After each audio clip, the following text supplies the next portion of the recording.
I just had one of the strangest interactions with somebody I've ever had. Normally people, when they do Uber, they get in the back seat. So this guy kind of kept me waiting, and I don't have a problem with that. I'm patient. I knew he's coming. And so I'm stretching. He comes out, and then he's like, are you okay, bro? And I'm like, yeah, man, I'm just standing here, I work out, and I sit in the car all day.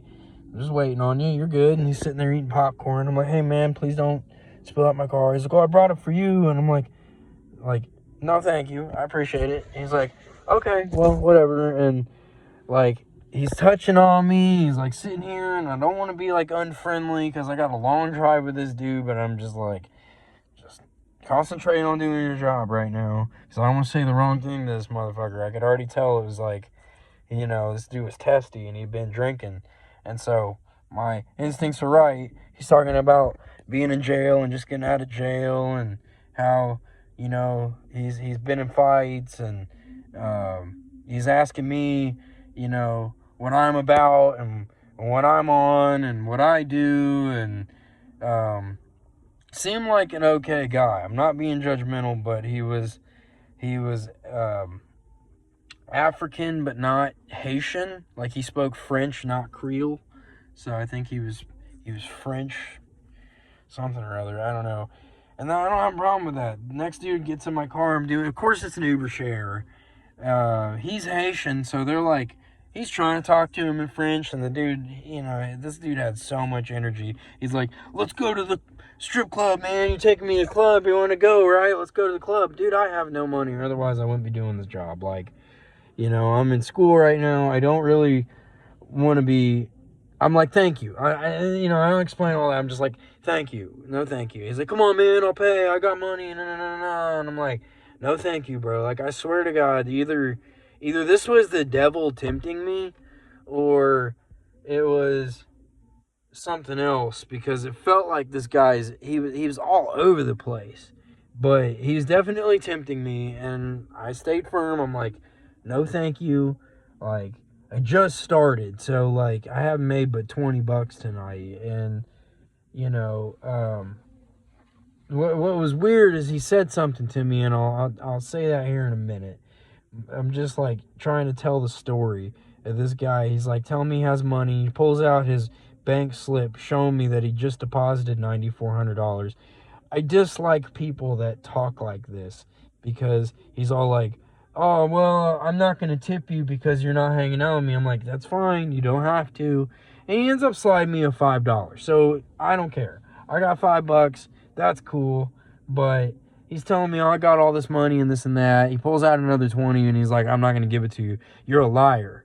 And we're dropping him off now. And I'm like, I didn't lie to you about anything. He's accusing me of being a liar. And I'm like, no, bro, I never lied to you. But I'm trying to be humorous, and he's talking to me about, people with an open mind, and, that we all have different skill sets, and, how he likes the white man, and I'm like, you're good, bro. It's all good. But, he kept asking me, come on, man, you're coming, right? Let's go. I'm like, no, dude, we're in the middle of Indianapolis. If I start drinking, there's no way to get back home, because I don't want to drink and drive. That's irresponsible, So I said no, and I'm glad I said no. But he said something to me to get closer to God, everybody wants power, but to be close to God, you must die.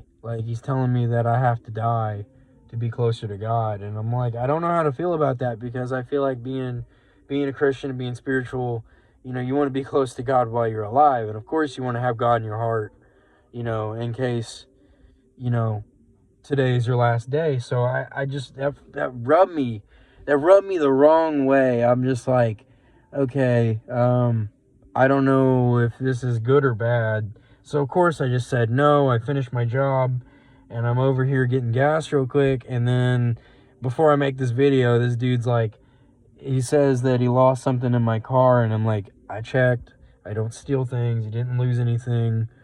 But I'm definitely not wanting to go back. So I'm like, well, I don't know what all that shit, pardon my language, I don't know what all that stuff was about, telling me that I must die to get closer to God, and that I'm a liar, and oh my God, dude. Some people you meet, like, are questionable, and I get that that's just part of it, but man, that guy was so intense. Like, there's just nothing going on. I have to, like, reset for a second. I figure I make this video, at least then I have proof or confirmation or whatever that if, you know, by some voodoo or some evil spirits or something, you know, if I go missing, then, you know, let this be. Hopefully this isn't my last video, but man, that was so intense, like being in the car for like almost half an hour with this guy.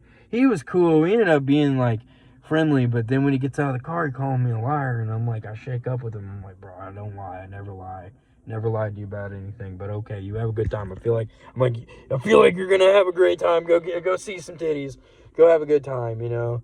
I don't know how to feel about people like talking that, like, you know, they're Christian and all that stuff, but then like doing unchristian things. Like we all walk a line, you know. I try to stay in the balance. I try to stay on the right side of things, but you know what I mean.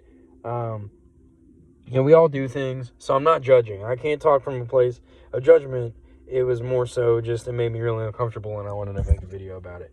So if you made it this far, which probably nobody has, but I do appreciate it if you do, leave a like, subscribe, comment, and yeah, thanks.